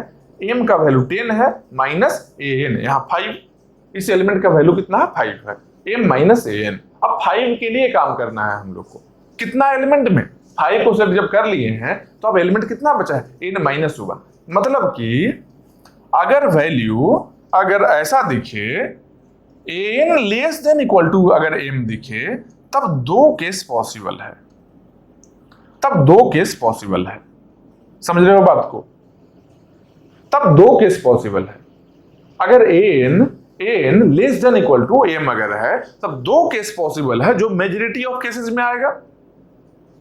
तो अगर सम डायरेक्टली m से अगर ग्रेटर एलिमेंट है, उसको तो डायरेक्टली पहले ही हम फिल्टर कर लिए हैं, जो एलिमेंट का वैल्यू m से ग्रेटर था उसको हम डायरेक्टली फिल्टर कर लिए, पहले ही हटा दिए हैं। अब जो रिमेनिंग है उसमें काम कर रहे हैं, जिसका वैल्यू m से कम है उसको हम एक बार सिलेक्ट नहीं करते हैं और एक बार करते भी हैं। दोनों केस को देख रहे हैं, दोनों ही पॉसिबिलिटी को देख रहे हैं, समझ रहे हो बात को, दोनों पॉसिबिलिटी को देख रहे हैं। अब दोनों में जिससे आंसर आ जाए, तो इनडायरेक्टली अगर ट्री के फॉर्मेट में इसको हम बनाते हैं तो ट्री कैसा बनने वाला है, ट्री कैसा बनेगा, देखकर ही लग रहा है कि an जब m से छोटा होगा, an जब m से छोटा होगा तो दो पॉसिबिलिटी है। एक क्या है, एक है nth ऑब्जेक्ट को, nth एलिमेंट जो मेरा है उसको सिलेक्ट नहीं करना, m उतना ही रह जाएगा, n माइनस 1 बन जाएगा। एक सिलेक्ट करना, दो केसेज है, दो केस का मतलब क्या होता है, दो केस पॉसिबल है, मेजॉरिटी ऑफ चांसेज है, मेजॉरिटी ऑफ केसेस जो बन रहा है ये मेरा बनेगा, इसमें दो ही केस पॉसिबल है। तो दो केस पॉसिबल हमेशा ही हो सारे एलिमेंट के लिए। देखो यहाँ पर दो केस पॉसिबल है, मतलब बाइनरी ट्री बनने वाला है कुछ, मतलब क्या है, बाइनरी ट्री कुछ बनने वाला है, समझ रहे हो बात को। अब बाइनरी ट्री बनने वाला है तो बाइनरी ट्री को हम बना लेते हैं, यहां पर ही बनाते हैं, ये समझ गए हो, इसको रहने देते हैं, यहां पर इस साइड में हम एक बाइनरी ट्री बनाते हैं। आराम से समझो, समझ में आएगा, बहुत ही आसान चीज है, कुछ ज्यादा हार्ड एंड फास्ट नहीं है। इसको भी हटा लेते हैं, इनपुट आउटपुट समझ ही गए हो क्या चाहिए।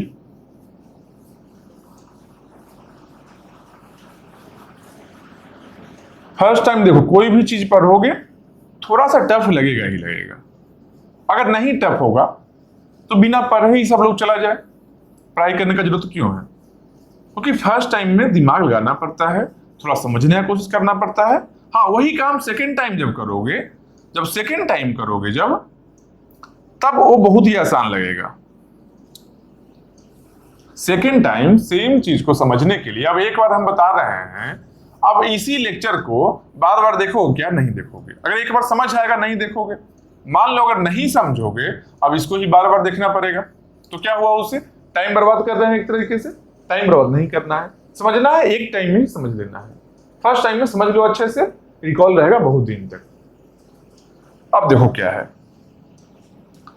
दो केसेज है हमेशा ही, जब भी an less than equal to m आएगा, इसके लिए दो केस पॉसिबल है, ठीक है, तो मान लो हम यहां पर लेते हैं ऐसे SOS of m comma n लेना है ना, m का वैल्यू मान लो, m का वैल्यू 10 लेते हैं, n का वैल्यू 4 लेते हैं, m का वैल्यू 10 लेते हैं और n का वैल्यू 4 लेते हैं। ऐसा कुछ सबसेट मान लो बनाए हम। मान लो मेरा a जो सेट है, जो एरे है, वहां पर 1 2 3 5 ऐसा कुछ सेट है। यहां पर पॉसिबल है क्या 10 पॉसिबल है क्या? हाँ देखो है 5 + 3 + 2 10 पॉसिबल है, यहां पर 10 पॉसिबल है, समझ रहे हो। मान लो कुछ और भी सेट यहां पर ले लेते हैं, मान लो 7 ले लिए, ठीक।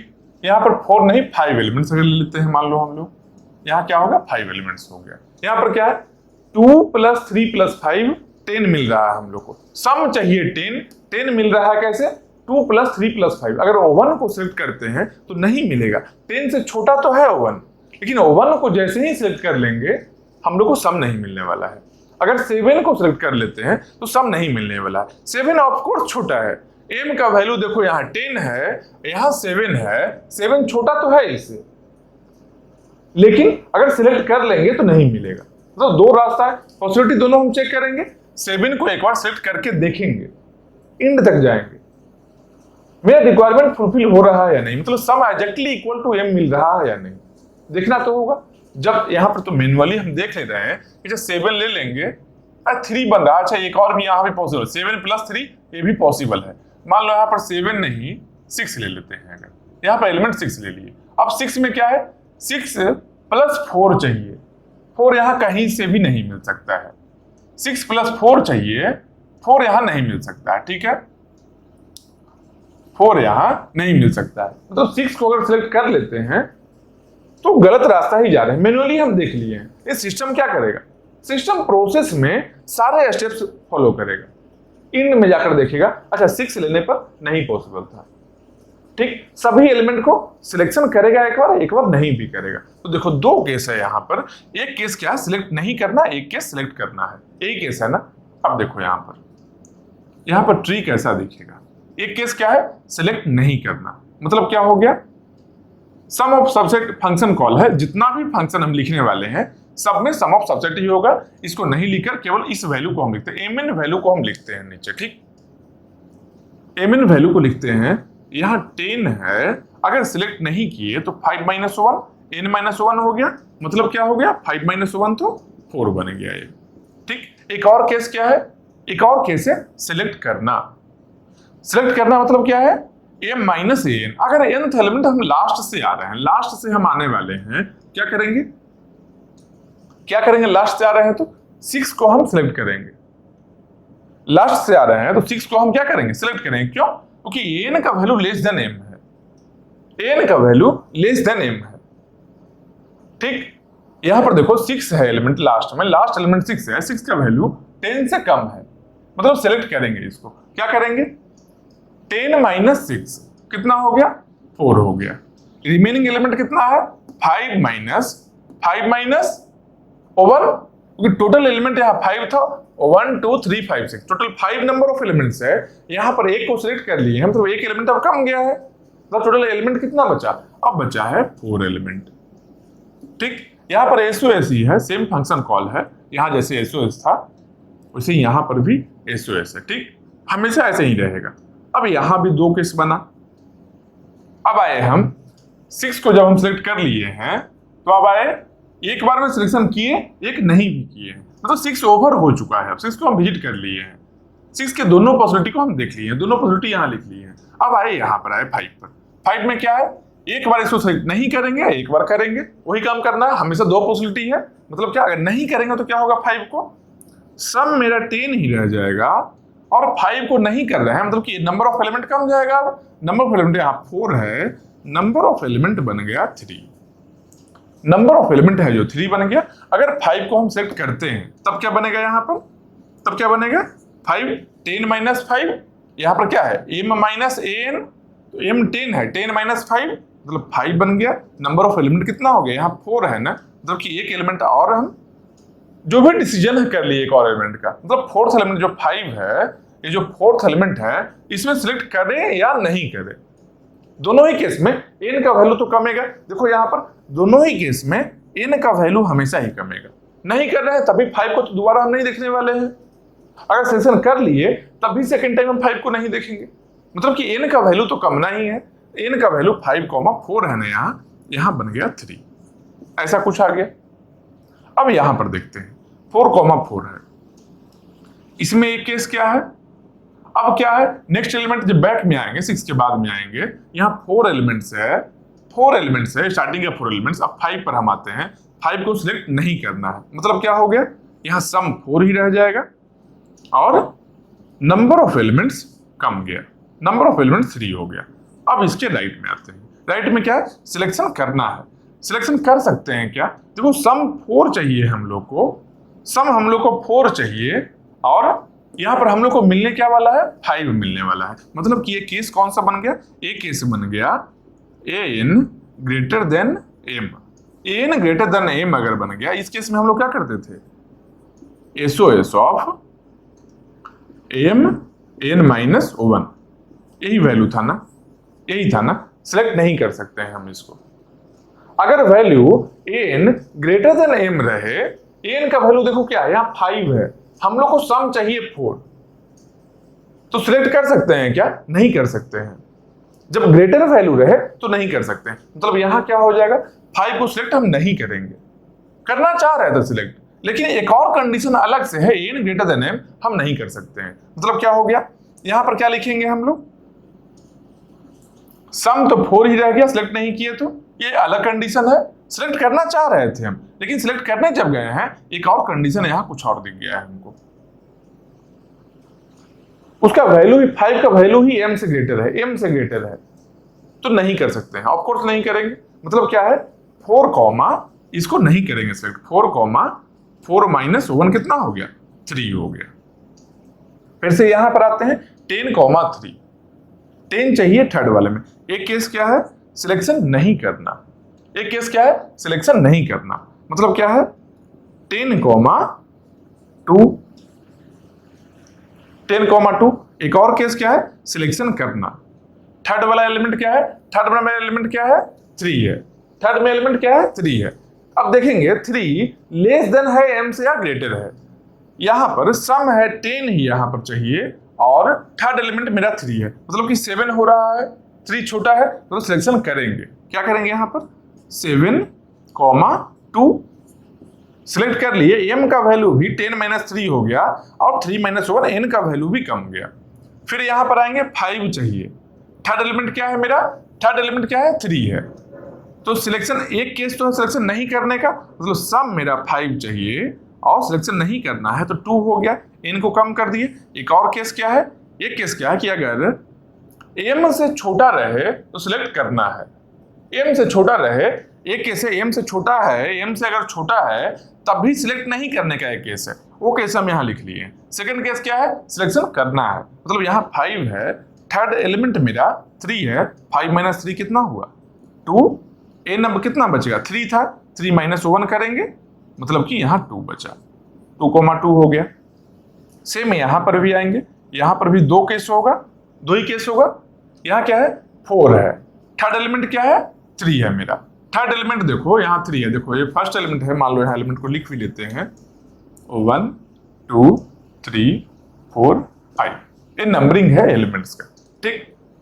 अब यहाँ पर देखेंगे, यहाँ सम चाहिए 4 और नंबर ऑफ एलिमेंट 3 है, एक केस है कि हम सिलेक्ट नहीं करेंगे, मतलब क्या है यहाँ 4 कॉमा 2 बन गया। एक और केस क्या है, सिलेक्ट करना, तो देखिए सिलेक्ट जब करने जा रहे हैं तो 4 से छोटा है क्या थर्ड एलिमेंट, थर्ड एलिमेंट क्या है देखो 3 है वहां लिखा हुआ थर्ड पोजीशन में, मतलब कि 4 से छोटा है, सिलेक्ट करेंगे मतलब 4 माइनस 3 करेंगे तो बच जाएगा कितना 1 कॉमा, यहाँ 3 एलिमेंट है, अब एलिमेंट कितना बचेगा 2 ही बचेगा 1 कॉमा 2। ऐसे ही इसका भी 2 पॉसिबिलिटी लिखेंगे ना। फिर यहां पर आएंगे, यहां करेंगे क्या, सिलेक्शन नहीं करना है, नहीं करना है तो क्या होगा 10 कॉमा 1 2 को केवल कम किए, इसके बाद में क्या होगा 10 कॉमा 0, ऐसा ही कुछ होगा ना, यहां पर एक सिलेक्शन कर भी सकते हैं। सेकेंड एलिमेंट क्या है? 2 है। 2 को सिलेक्ट किए, 10 - 2 कितना बन गया? 8 बन गया। एक कम करेंगे नंबर ऑफ एलिमेंट्स भी, 8, 1। इसका भी 2 रास्ता होगा, सिलेक्शन करना, सिलेक्शन नहीं करना। इसका भी 2 रास्ता है। फर्स्ट एलिमेंट क्या है? 1 है, मतलब कि 9, 0। 9, 0। अब n अगर 0 आ गया है, n अगर 0 आ गया है और सम कुछ है, पॉसिबल है क्या? अभी क्या बताए थे? अगर जब कभी भी m रहे और 0 रहे, इस टाइप का फंक्शन अगर रह जाए, m, 0, नंबर ऑफ एलिमेंट्स 0 है, सम हमको m चाहिए। पॉसिबल है क्या? नहीं पॉसिबल है। मतलब कि जिस रास्ते से हम यहां तक पहुंचे हैं, जिस रास्ते से यहां तक पहुंचे हैं, वहां -1 आएगा आउटपुट। ये रास्ते कहां से पहुंचे हैं? ऐसे पहुंचे हैं, ऐसे देखो, यही पहुंचे हैं ना यहां पर। उस रास्ते में -1 आएगा। यहां भी देखो -1 आएगा। क्यों? यहां नंबर ऑफ एलिमेंट्स 0 है, सम यहां 9 चाहिए। लेकिन यहां पर ट्राई तो करेंगे ना, ट्राई करने के लिए तो यहां तक आएंगे ना। सेम ऐसे ही सबके लिए 2-2 पॉसिबिलिटी होगा, सब में 2-2 पॉसिबिलिटी ऐसा होगा, नीचे तक जाएगा। कितना लेवल ट्री बन रहा है? देखो यहां पर 5, 4, 3, 2, 1, 0। 0 से लेकर 5 तक जा रहा है, क्योंकि सारे केस को देखना तो है ही हम लोग को। मतलब कि टोटल नंबर ऑफ लेवल्स अगर बात करते हैं तो क्या होगा? 0 से लेकर 5 तक। मतलब कि अगर n होगा वैल्यू, यहां पर n एलिमेंट्स होगा, तब क्या होगा? 0 से लेकर n तक। मतलब क्या हो गया? n प्लस 1 लेवल्स ट्री बन गया है। n+1 लेवल का एक ट्री बन गया। हो सकता है कहीं पर थोड़ा कम भी रहे, लेकिन अपर बाउंड ले लेते हैं। मान लो यहां इतना मैक्सिमम लेंथ ही है ना लेवल का, नंबर ऑफ लेवल्स के लिए मैक्सिमम लेंथ ही है ना। मान लो इस साइड में थोड़ा कम भी रहे, क्योंकि राइट में हम सिलेक्शन भी कर रहे हैं। मान लो कम रहे, अब राइट में देखो कहां तक आएगा? 4, 3 है ना। थर्ड एलिमेंट मेरा क्या है? थर्ड एलिमेंट क्या है? 3 है। सिलेक्ट करना है इसको। जब सिलेक्ट करना है 4, 3 को, थर्ड एलिमेंट 3 है, जो कि 1, 2 आ जाएगा। अब 1, 2 जैसे ही आ गया, यहां पर क्या किए हम लोग? यहां पर एक्चुअली हम किए, यहां पर ही आएगा 1, 2 इसके ऊपर ही आ जाए। क्या है? थर्ड एलिमेंट मेरा 3 है। थर्ड एलिमेंट m का वैल्यू 4 है, 4 - 3 तो 1 बन गया। यहां नंबर ऑफ एलिमेंट 3 था तो 2 बन गया है। अब यहां 1 है, यहां 2 है। 1 चाहिए सम हम लोग को, 1 वाले को सम 1 चाहिए। सेकेंड एलिमेंट मेरा क्या है? सेकेंड एलिमेंट 2 है। सेकेंड एलिमेंट 2 है। यहां पॉसिबल है क्या? सम 1 चाहिए, सम हम लोग को m ही चाहिए, एलिमेंट मेरा ग्रेटर है। क्या करेंगे? यहां पर सिलेक्शन नहीं करेंगे। मतलब क्या करेंगे?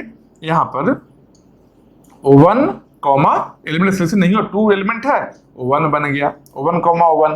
मान लो यहां पर 1, 1 जब कर रहे हैं, एक चाहिए, एक का सिलेक्शन हम कर लेते हैं। यहां पर मेरा सम बन रहा है, यहां से पॉजिटिव आंसर आ गया, यहां से पॉजिटिव आंसर आ गया। समझ रहे हो बात को? तो देखना यही है एट लास्ट, कितना लेवल ट्री बन रहा है। टोटल नंबर ऑफ लेवल्स अगर देखते हैं तो n+1 लेवल ट्री बना है। तो कितना नोड होगा n+1 कंप्लीट? अगर इसको अपर बाउंड में लेते हैं तो हम लोग बोल सकते हैं क्या? Complete binary tree upper bound में अगर हम लेते हैं, अगर अपर बाउंड लेते हैं हम लोग, अपर बाउंड लेते हैं तो इसको बोल सकते हैं complete binary tree of n+1 levels. n+1 level का कंप्लीट बाइनरी ट्री हम लोग बोल सकते हैं इसको। तो कंप्लीट बाइनरी ट्री में अगर n+1 लेवल है, टोटल नंबर ऑफ नोड्स कितना होगा? टोटल नंबर ऑफ नोड्स कितना होगा बताओ? k लेवल जब होता था, जब n लेवल होता था, टोटल लेवल कैसे लिखते थे? 2n-1 लिखे थे ना। नंबर ऑफ नोड्स के लिए, नंबर ऑफ नोड्स के लिए अगर n+1 है, अगर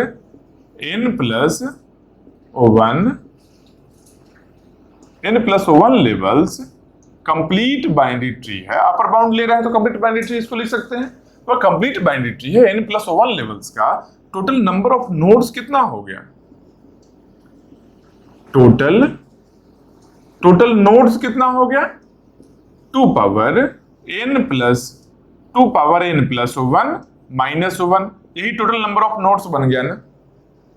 -1 कांस्टेंट है, यहां भी पावर में एक ऐड किए हैं, अगर इसको रफली लिखते हैं हम लोग तो क्या बन जाएगा बिगो 2 पावर n। इतना नंबर ऑफ नोड्स हो गया बिगो 2 पावर n। हर नोड क्या है, हर नोड क्या है, हर नोड एक फंक्शन कॉल है।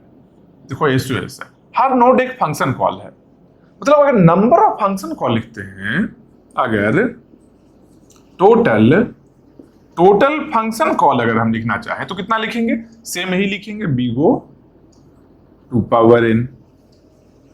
तो एक फंक्शन कॉल के लिए कितना काम करना पड़ रहा है, एक फंक्शन कॉल में काम क्या करना पड़ रहा है, बस दो कंपैरिजन करते हैं। क्या, मेरा जो एलिमेंट है, मेरा जो पार्टिकुलर एलिमेंट है, जिस एलिमेंट पर थर्ड, जैसे यहां 3 है, थर्ड एलिमेंट मेरा है जो m से छोटा है या नहीं, एक कंपेयर किए। अगर m से ग्रेटर है तो n-1 करेंगे, सिलेक्शन नहीं करेंगे। अगर m से छोटा है वहां पर दो कैसा है, एक सिलेक्शन नहीं करेंगे, एक सिलेक्शन करेंगे। मतलब 2-3 कंपैरिजन किए एक्चुअली हम लोग, कांस्टेंट नंबर ऑफ कंपेयर किए हैं ना। ध्यान दो इसको, एक फंक्शन कॉल के लिए ध्यान दो, इसका यूज है इसलिए हम बता रहे हैं। ये कभी आने वाला है, इन फ्यूचर शायद आ जाए ऐसा कुछ। एक function, total number of function call 2 power n है, total number of function call 2 power n है। अगर एक फंक्शन कॉल के लिए हम देखते हैं तो टाइम कितना लग रहा है। एक फंक्शन कॉल में हम क्या किए थे, एक फंक्शन कॉल में हम कर क्या रहे थे, याद करो। एक फंक्शन कॉल में हम nth एलिमेंट को, nth एलिमेंट का जो वैल्यू है उसको m से कंपेयर कर रहे थे। अगर nth एलिमेंट का वैल्यू m से ग्रेटर था उस केस में सिलेक्शन नहीं करना है। अगर m से छोटा है वहां भी 2 केस है, एक सिलेक्ट नहीं करना, एक सिलेक्ट करना। टोटल 3 केस है, 2 बार कंपेयर किए हम लोग। कुछ कांस्टेंट वर्क कर रहे हैं, तो कांस्टेंट वर्क करने का मतलब क्या है, एक फंक्शन कॉल में टाइम कितना लगेगा, टाइम भी कांस्टेंट लगना है। तो कांस्टेंट टाइम को क्या लिख सकते हैं, बिगो 1 टाइम लिख सकते हैं। कांस्टेंट टाइम को बिगो 1 टाइम लिख सकते हैं, मतलब कि time for each function call equal to big O 1। Constant time लगा है, कांस्टेंट टाइम लगा है सभी फंक्शन कॉल के लिए। Time for each function call क्या हो गया, बिगो 1 हो गया। तो टोटल टाइम कितना हो गया, टोटल टाइम कितना हो गया, number of function call into एक फंक्शन का जो टाइम लग रहा है, मतलब क्या 2 पावर n इंटू बिगो 1, यही बन गया ना। अब 2 पावर n को बिगो 2 पावर n भी लिख सकते हैं, कोई दिक्कत नहीं है यहाँ पर। ठीक, मतलब कि टोटल टाइम है वही मेरा टाइम कॉम्प्लेक्सिटी है ना। मतलब टाइम कॉम्प्लेक्सिटी कितना हो गया, बिगो ऑफ 2 पावर n, यही मेरा टाइम कॉम्प्लेक्सिटी हो गया ना। टाइम कॉम्प्लेक्सिटी मेरा यही हो गया ना। अब आते हैं स्पेस कॉम्प्लेक्सिटी पर। स्पेस कितना लगेगा, कुछ इनपुट के लिए लगा है, इनपुट के लिए लगा है क्योंकि एक एरे गिवन था, एक एरे गिवन था प्लस एक्स्ट्रा स्टैक भी लगेगा। स्टैक भी लगना क्योंकि रिकर्सिव फंक्शन कॉल है, यहां भी वही फंक्शन है, यहां भी वही फंक्शन है, यहां भी वही फंक्शन है। जितना लेवल का ट्री है उतना यूनिट स्टैक का लगेगा। कितना लेवल ट्री है, n+1 लेवल ट्री है। मतलब स्टैक का कितना मेमोरी चाहिए, स्टैक हम लोग को n+1 साइज का चाहिए। मतलब क्या, स्टैक के लिए हम लोग को n+1 साइज चाहिए। इनपुट कितना है, n एलिमेंट है, एक एलिमेंट को स्टोर करने में कुछ कांस्टेंट स्पेस लग रहा होगा, तो n एलिमेंट के लिए भी कांस्टेंट लगेगा। एक एलिमेंट के लिए अगर कांस्टेंट स्पेस लग रहा है, टोटल नंबर ऑफ इनपुट क्या है मेरा, n इंटू बिगो 1 मान लेते हैं। कांस्टेंट स्पेस चाहिए एक के लिए, n के लिए n इंटू बिगो 1। अगर टोटल ऐड करते हैं तो क्या हो गया, यहां से n आ गया, प्लस यहां से भी n+1 है तो n ले सकते हैं, equal to 2n equal to big O of n। यही बन गया ना मेरा स्पेस कॉम्प्लेक्सिटी, मेरा यही बन गया ना, स्पेस कॉम्प्लेक्सिटी बिगो n बन गया ना। मतलब कि टाइम हम लोग को 2 पावर n लगने वाला है, स्पेस n लगने वाला है। अपर बाउंड में बिगो नोटेशन में लिए हम लोग, मतलब कि टाइम हम लोग को 2 पावर n लगेगा, बिगो n लगेगा। कब ऐसा लगेगा, ऐसा कब लगने वाला है, ये जो पूरा कहानी है ये कब लगने वाला है, जब हम लोग ब्रूट फोर्स मेथड से करेंगे। ब्रूट फोर्स मेथड से करेंगे। ब्रूट फोर्स मेथड क्या है, जितना भी पॉसिबिलिटी है सारे पॉसिबिलिटी को, जितना भी पॉसिबिलिटी है सारे पॉसिबिलिटी को एक एक बार करेगा, चाहे फंक्शन रिपीट कर रहा हो या नहीं कर रहा हो। रिपीटेशन है, फिर से एक बार सेम फंक्शन आया है तब भी उसको सॉल्व करेगा। यहां पर देखो सेम फंक्शन आएगा तब भी उसको सॉल्व करेगा। तो ब्रूट फोर्स मेथड से, ब्रूट फोर्स का मतलब यही है, आंख बंद कर लिया, जो भी काम आ रहा है उसको करते जा रहा है बार बार। ये आंख बंद करके करना हो गया, आंख ऐसे बंद किया हुआ है, समझ रहे हो बात को, समझो। ब्रूट फोर्स का मतलब यही है, सिंपल मीनिंग है ब्रूट फोर्स का मतलब क्या, आंख बंद किया, जो काम है उसको बार बार कर रहा है। मान लो कैलकुलेशन है 5 + 10, जितना बार आएगा उतना 5 + 10 वो कैलकुलेशन कर रहा है। एक और स्मार्ट वर्किंग क्या हुआ, अच्छा 5 + 10 है, कुछ आंसर आया है उसको स्टोर कर लिया। अब नेक्स्ट टाइम जब 5 + 10 आएगा तो वहां से हम देख लिए वैल्यू को। एक ये भी हो सकता है ना, तो ये जो स्टोर कर लिए वैल्यू को, यही डायनेमिक अप्रोच में हम लोग करते हैं, डायनेमिक प्रोग्रामिंग में ही करेंगे हम लोग। जो स्टोर करेंगे वैल्यू को, अगर नेक्स्ट टाइम यूज आएगा वहां से यूज कर लेंगे। यही डायनेमिक अप्रोच में हम लोग करने वाले थे। अब देखते हैं डायनेमिक अप्रोच के थ्रू अगर करेंगे तब टाइम कितना लगता है। ब्रूट फोर्स का टाइम हम लोग देख लिए हैं, टाइम कॉम्प्लेक्सिटी 2 पावर n है, और स्पेस कॉम्प्लेक्सिटी कितना है, n है। स्पेस और टाइम दोनों ही हम लोग ब्रूट फोर्स के लिए देख लिए। जब ब्रूट फोर्स को नॉर्मली बोल सकते हैं कि नॉर्मल जब करते हैं, रिपीटेशन का बिना केयर किए हुए कि रिपीट कर रहा है कौन नहीं कर रहा है, उस केस में हम लोग देख लिए। ठीक, अब इसके आगे का चीज हम देखते हैं। इसके आगे अब क्या होने वाला है, एक्चुअली आते हैं हम लोग फर्स्ट फंक्शन कॉल में आते हैं। जो ट्री था, ट्री का रूट कैसा था, ट्री का रूट कैसा था बताओ। ट्री का रूट SOS M, n था या नहीं था, यही था ना। m क्या था, m मेरा सम था, n क्या नंबर ऑफ एलिमेंट था, यही था ना। जितना भी फंक्शन कॉल हुआ था उसमें जितना भी नोड हम लोग ट्री का लिखे थे उसमें क्या लिखे थे, याद करो, सब जगह 2 वैल्यू लिखा हुआ था, 2 वैल्यू लिखा हुआ था। m का वैल्यू कभी यहां पर जो फर्स्ट वैल्यू था कभी m से ज्यादा लिखे थे क्या, कभी नहीं लिखे थे, क्योंकि m से ज्यादा वैल्यू कैसे हो जाएगा। या तो एलिमेंट को सिलेक्ट नहीं करेंगे तब m है जो उतना ही रह जाएगा, अगर सिलेक्ट करेंगे तो m में से उस एलिमेंट का वैल्यू को माइनस कर लेंगे, मतलब m से छोटा ही रहेगा। m से छोटा रहे या m के बराबर रहे, m के बराबर हो सकता है, उससे कमते कमते कहां तक जाएगा, 0 तक जा सकता है। मतलब कि m का वैल्यू क्या होगा, नेक्स्ट m-1 हो सकता है, m-2 हो सकता है, m-3 हो सकता है, ऐसे जाते जाते एट लास्ट 0 में तो रुक ही जाएगा।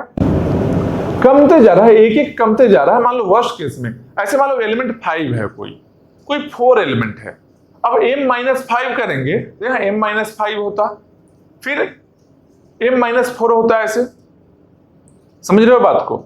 लेकिन वर्स्ट केस में मान लो सब वैल्यू 1 अगर आ रहा है, वर्स्ट केस में अगर लेते हैं सब में से मान लो m का कितना पॉसिबल वैल्यू है, 0 से लेकर m तक एक एक बढ़ते जा रहे, 0 1 2 3 4 m-3 m-2 m-1 m, इतना ही पॉसिबल है। टोटल कितना वैल्यू ये पॉसिबल हो गया, कितना वेरिएशन है वैल्यू में, 0 से लेकर m तक जा रहे हैं, तो टोटल m+1 टाइप्स है कि नहीं, m+1 ही वेरिएशन है कि नहीं। तो m+1 टाइप्स, पहला जो पोजीशन है मेरा, ये जो पोजीशन है यहाँ पर टोटल वेरिएशन m+1 टाइप का ही इंटेजर यहाँ रहेगा, टाइप्स ऑफ इंटेजर m+1 ही रहेगा। वैल्यू हम नहीं बोल रहे हैं, इसका वैल्यू हम नहीं बोल रहे हैं, इसका वैल्यू m हो सकता है, m-1 हो सकता है, m-2 हो सकता है, m-3 अप टू 0 तक हो सकता है। ठीक, लेकिन टोटल नंबर ऑफ जो पॉसिबिलिटी है यहां से लेकर यहां तक का, m तक का, जो m+1 पॉसिबल है। सेम n के लिए अगर देखते हैं, n क्या हो सकता है, मान लो इनिशियली 10 एलिमेंट लिए हैं, एक को सिलेक्ट करेंगे, 9 हो सकता है, कभी नहीं करेंगे तो फिर से 9 ऐसे ही रह जाएगा, तो 9 ही रह गया। 8 हो सकता है, 7 हो सकता है, कम से 0 तक जा सकता है। मतलब क्या है, n है, n-1 हो सकता है, n-2, n-3, n-4, n-4 कहां तक ही जा सकता है, ये 0 तक जा सकता है। तो कितना वेरिएशन हो गया, 0 से n तक जा रहे हैं, रिवर्स में देखेंगे 0 से n तक जा रहे हैं, कितना वेरिएशन है, n+1 वेरिएशन है, n+1 वेरिएशन है। तो मान लो 2 डिजिट नंबर है, यहाँ पर total 6 type of elements put कर सकते हैं, यहाँ पर 4 टाइप्स ऑफ एलिमेंट्स पुट कर सकते हैं, तो टोटल ओवरऑल कितना टाइप्स का नंबर बनेगा हम लोग का, 6 × 4 = 24 टाइप्स का नंबर हम फॉर्म कर सकते हैं 2 डिजिट से। बस वही चीज यहाँ भी है, 2 डिजिट है, यहाँ m+1 वे है, यहाँ पर n+1 वे है। टोटल कितना पॉसिबिलिटी है, टोटल m+1 × n+1, इतना ही पॉसिबिलिटी है ना।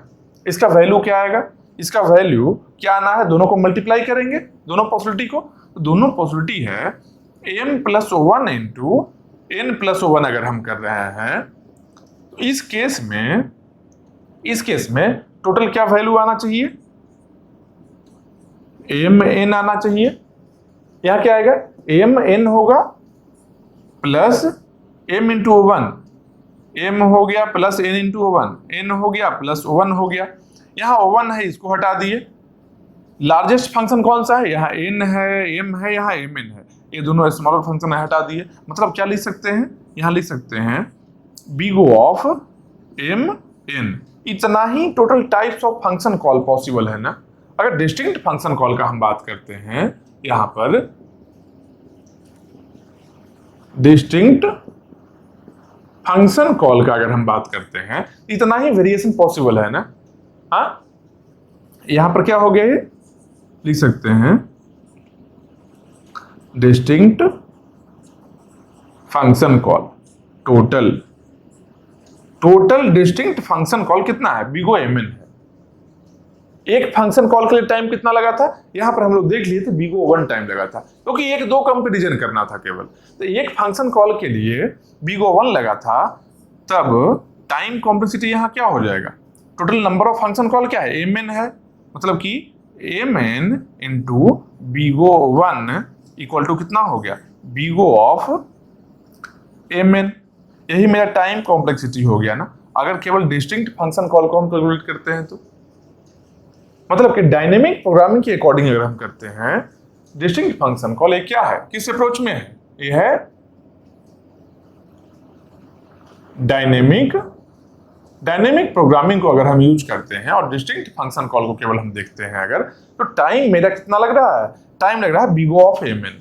स्पेस कितना लगेगा, तो सिंपल सोचो, इतना फंक्शन कॉल को हम किए हैं, तो अगर स्पेस का हम बात करते हैं, यहां लिखते हैं स्पेस के लिए लिखते हैं, तो क्या होगा, input plus stack plus table. एक टेबल भी चाहिए होगा ना, टेबल कितना साइज का चाहिए होगा, जितना टाइप्स ऑफ डिस्टिंक्ट फंक्शन है, सारे फंक्शन के वैल्यू को स्टोर करने के लिए। तो टेबल का साइज क्या होगा, mn होगा, क्योंकि mn total distinct function call है पॉसिबल। ठीक, तो यहां अगर स्पेस को हम लिखना चाहेंगे तो क्या लिख सकते हैं, इनपुट कितना लगेगा, n लगेगा, n एलिमेंट है तो n लगेगा, प्लस स्टैक कितना लगेगा, स्टैक ट्री तो वही है जो पहले था, तो स्टैक का साइज n हो गया, प्लस टेबल का साइज कितना हो गया, टेबल का साइज mn हो गया, क्योंकि mn टाइप्स ऑफ फंक्शन है पॉसिबल, तो टोटल डिस्टिंक्ट फंक्शन mn ही है। मतलब एक क्या हो गया, n हो गया, पहला n है जो इनपुट के लिए हो गया, दूसरा n है जो स्टैक के लिए हो गया, और तीसरा क्या है, टेबल के लिए हो गया। और टेबल के लिए हम बताए थे कि एरे यूज करते हैं, क्योंकि रेंडम एक्सेस पॉसिबल है, यहाँ पर रेंडम एक्सेस पॉसिबल है। टेबल के जगह पर स्टैक हम यूज नहीं कर सकते, क्योंकि स्टैक का पुश पॉप ऑपरेशन जो होता है, एलिमेंट्स को इंसर्ट करना और रिमूव करना, वो मेरे कंट्रोल में नहीं रहेगा। इसके चलते टेबल के जगह पर हम लोग टेबल के लिए एरे यूज करते हैं। टेबल के लिए एरे हम लोग यूज करते हैं। टोटल कितना हो गया? अगर टोटल देखेंगे, इस टोटल सम कितना हो गया स्पेस के लिए? n plus n plus M N, big O of M N लिख सकते हैं ना, बिगो ऑफ एम एन लिख सकते हैं ना, लार्जेस्ट फंक्शन एम एन ही है ना। मतलब क्या? स्पेस कॉम्प्लेक्सिटी कितना हो गया? स्पेस कॉम्प्लेक्सिटी हो गया, अगर डिस्टिंक्ट फंक्शन कॉल देखते हैं तो स्पेस कॉम्प्लेक्सिटी होगा बिगो एम एन। पहले स्पेस मेरा बिगो एन था, बिगो एन था, बिगो एन से बढ़कर बिगो एम एन हो गया है स्पेस। लेकिन टाइम कॉम्प्लेक्सिटी था, पहले 2 पावर n था और अब टाइम कॉम्प्लेक्सिटी बिगो एम एन हो गया है। स्पेस थोड़ा बढ़ा है n से स्पेस को जब हम लोग स्पेस को यहां लिखते हैं, स्पेस को अगर n से लेकर एम एन अगर ले गए हैं हम लोग तो टाइम क्या हुआ है? टाइम क्या हुआ है? 2 पावर n से घटकर एम एन हो गया है। यही हुआ है ना, यही हुआ है ना। स्पेस मेरा है जो n से एम एन गया है, n पहले था अब एम एन चला गया है। टाइम मेरा 2 पावर n पहले था, 2 पावर n पहले था, वहां से एम एन टाइम आ गया है, वहां से टाइम मेरा एम एन आ गया है, पर टाइम घटा है। तो कितना घटा है भाई? मान लो सिंपल सोचो, अगर मान लो m का वैल्यू यहां पर लिखते हैं, अब इसको हटाते हैं, डिस्टिंक्ट फंक्शन कॉल है तो देख ही लिए हैं। अगर m का वैल्यू 20 लेते हैं, n का वैल्यू अगर 5 लेते हैं तो कितना हो गया? mn का वैल्यू क्या हो गया? mn का वैल्यू 20 इंटू 5 कितना है? 100 हो गया। mn का वैल्यू 100 हो गया। यही मेरा टाइम है। यहाँ पर डायनेमिक अप्रोच में मेरा टाइम है। और पहले क्या था? पहले 2 पावर n था, 2 पावर n करो, 2 पावर n करो, क्या बन जाएगा? 2 पावर 5 कितना है? 32। टाइम कमना चाहिए था, टाइम बढ़ भी गया है, बढ़ भी सकता है, मतलब आसपास है। देखो अगर m का वैल्यू अगर 20 लेते हैं, अगर n का वैल्यू को 5 के जगह पर अगर 10 हम ले लेते हैं, 5 के जगह पर अगर 10 ले लेते हैं तो 2 पावर n का वैल्यू 2 पावर 10 मतलब कि 1024, 2 पावर 10 हो गया। और mn का वैल्यू 20 इंटू 10 कितना हो गया? 200 हो गया। कभी ज्यादा भी हो रहा है, कभी देखो 32 से बढ़कर 100 भी चला गया है, और कभी mn का वैल्यू है जो इससे कम भी गया है, लेकिन कंपेरेबल है। अगर 1024 को अगर 5 से हम डिवाइड करते हैं, कांस्टेंट नंबर से डिवाइड करते हैं, तो 200 के आसपास आ गया, 200 के आसपास आ गया। ये मतलब क्या है? कांस्टेंट से एसिम्प्टोटिकली दोनों इक्वल आ रहा है, लगभग इक्वल है, बहुत का डिफरेंस नहीं आया है। तो जब बहुत का डिफरेंस नहीं आया है तो लास्ट क्लास में क्या बताए थे, 01 नैपसैक में एक एनपी कंप्लीट प्रॉब्लम होता है, एक एनपी कंप्लीट प्रॉब्लम होता है। एनपी कंप्लीट किसको बोलते हैं? एक डायनेमिक अप्रोच यूज करके भी टाइम अगर बहुत ज्यादा नहीं डिक्रीज हो रहा है, इसका मतलब कि वो प्रॉब्लम एनपी कंप्लीट है। तो सम ऑफ सबसेट भी है जो क्या है? एनपी कंप्लीट प्रॉब्लम है, NP complete problem, NP complete problem है मेरा सम ऑफ सबसेट भी, सम ऑफ सबसेट प्रॉब्लम भी है जो मेरा एनपी कंप्लीट है। क्यों है एनपी कंप्लीट? कैसे देखते थे हम लोग? ये तो हम लोग डायनेमिक अप्रोच यूज किया इसलिए देख रहे हैं। एक और तरीका क्या बताए थे एनपी कंप्लीट देखने के लिए? जो प्रॉब्लम पहले से एनपी कंप्लीट है, अगर किसी नया प्रॉब्लम को पुराने प्रॉब्लम से कंपेयर किए, अगर हम लोग पुराने प्रॉब्लम जो एनपी कंप्लीट ऑलरेडी गिवन है, जो पहले से पता है कि एनपी कंप्लीट है, अगर उससे कंपेरेबल है कोई नया प्रॉब्लम, इसका मतलब कि नया प्रॉब्लम भी मेरा एनपी कंप्लीट है। समझ रहे हो बात को? मतलब क्या बोल सकते हैं यहां पर क्या है? सम ऑफ सबसेट प्रॉब्लम जो है, सम ऑफ सबसेट प्रॉब्लम जो है कंपेरेबल टू ए क्या है, comparable to 0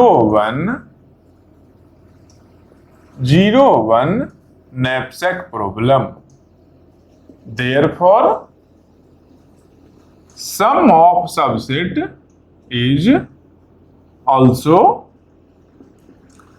NP complete. NP complete problem. समझ रहे हो बात को? सम ऑफ सबसेट है, सम ऑफ सबसेट प्रॉब्लम जो है कंपेरेबल है 0 1 knapsack का, और 0 1 knapsack पहले से ही पता है कि NP कंप्लीट है, पहले से पता है कि 0 1 knapsack प्रॉब्लम है जो NP कंप्लीट है, लास्ट क्लास में हम लोग देखे थे। तो इसके चलते ही सम ऑफ सबसेट प्रॉब्लम भी NP कंप्लीट प्रॉब्लम है। सम ऑफ सबसेट में इससे ज्यादा कुछ है ही नहीं, इससे ज्यादा कुछ भी नहीं है। जो भी डिटेल चाहिए था ब्रूट फोर्स मेथड से, कितना टाइम लगेगा, कितना टाइम कम रहा है, स्पेस कम रहा है, ज्यादा हो रहा है, सारा एनालिसिस कर दिए। इससे ज्यादा सम ऑफ सबसेट में कुछ भी नहीं है, बस यही था सम ऑफ सबसेट प्रॉब्लम। अब नेक्स्ट टॉपिक जो हम लोग अगले क्लास में पढ़ेंगे, वो नेक्स्ट टॉपिक क्या है? नेक्स्ट टॉपिक है मैट्रिक्स चेन मल्टीप्लिकेशन। क्या है? Matrix chain multiplication. ये क्या है भाई? मैट्रिक्स चेन मल्टीप्लिकेशन का मतलब क्या होता है? मैट्रिक्स कैसा होता है? मैट्रिक्स क्या होता है? ऐसा कुछ मैट्रिक्स होता है, यहां पर क्या होता है? A इंटू बी लिखा होता है। A इंटू बी क्या बताता है? A इंटू बी इस मैट्रिक्स का साइज बताता है। जैसे क्या, यहां पर मान लो इसको बोलते हैं रो, इसको रो बोलते हैं, इसको रो बोलते हैं। अगर नंबर ऑफ रोज A है, नंबर ऑफ रोज A है, तो यहाँ A रहेगा पहले में, और इसको बोलते हैं ऊपर से नीचे की ओर जो आएगा इसको कॉलम बोलते हैं। ये मान लो नंबर ऑफ कॉलम B है, तो साइज लिखेंगे क्या? A into B. Number of rows, number of columns, क्या हो गया? A into B.